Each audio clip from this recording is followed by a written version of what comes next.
सजई हूँ बारवाटी।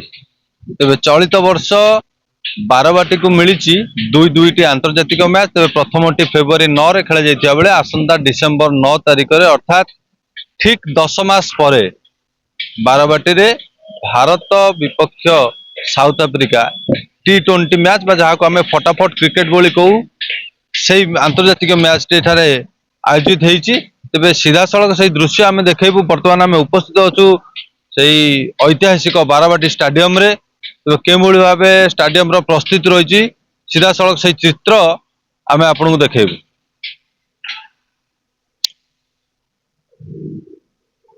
देखु बर्तमान जो रोलर लगी पानी छिंचा जाउची पिच रे या को सठिक रूपे या को प्रस्तुत करा जाउची।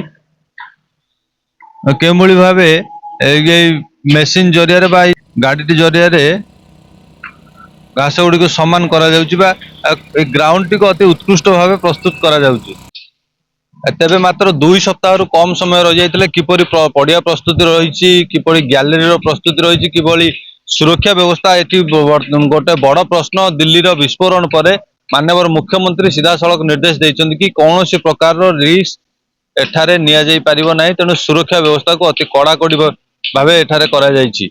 तेबे विभिन्न समय रे प्रशासनिक अधिकारी कथा कहतु कटक डीसीपी कथा कहतु समस्ते आसिक ग्राउंड विजिट करिकी जाइछन्ती। जिलापाल महोदय मध्य आसी ग्राउंड विजिट करी जाइछन्ती एवं पारिपार्श्विक परिस्थिति विषय रे अनुध्यान करी जाइछन्ती। तेबे जदि कहिबा तेबे बारवाटी रे 8टी फ्लड लाइट रहिछि। तेबे गत मैच रे जे मुळी भाबे फ्लड लाइट लिभि जिबा जोगु बा पावर कट होबा जोगु मैच अधारु बंद रहितिला। तेबे से जो निंदा बारवाटी रे रहिछि बा से जो कलंक बारवाटी रे लागिछि ताहाकु न दोरेबा लागि वर्तमान ओसीओ कर्तृपक्ष मध्य सेति प्रति यथेष्ट ध्यान दैछन्ती। जदि कहिबा तबे वर्तमान आमे सीधा सड़क से दृश्य देखैबु। वर्तमान मध्य फ्लड लाइट चेकिंग चलीछि। तबे गोटे फ्लड लाइट जळुछि। तबे गोटे फ्लड लाइट रे 48 टी हाईमैक्स लाइट लागिछि।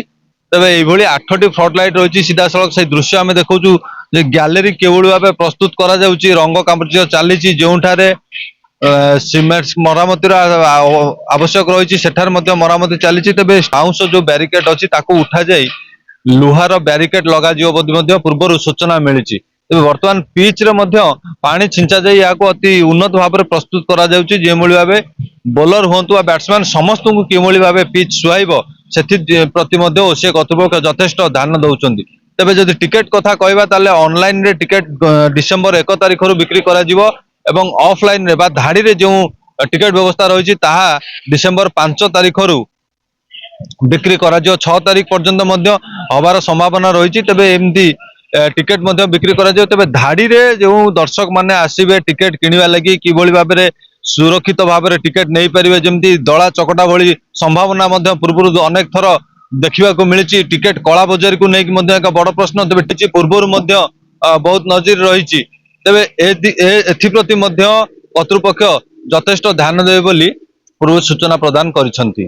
तेबे एई मैच किबोली अति सुंदर भाव में परिचालना करा जाई परिबो ताहा देखिबाकू बाकी रहिला। कटक रु जयदेव पाणी का रिपोर्ट हर्षिका मीडिया।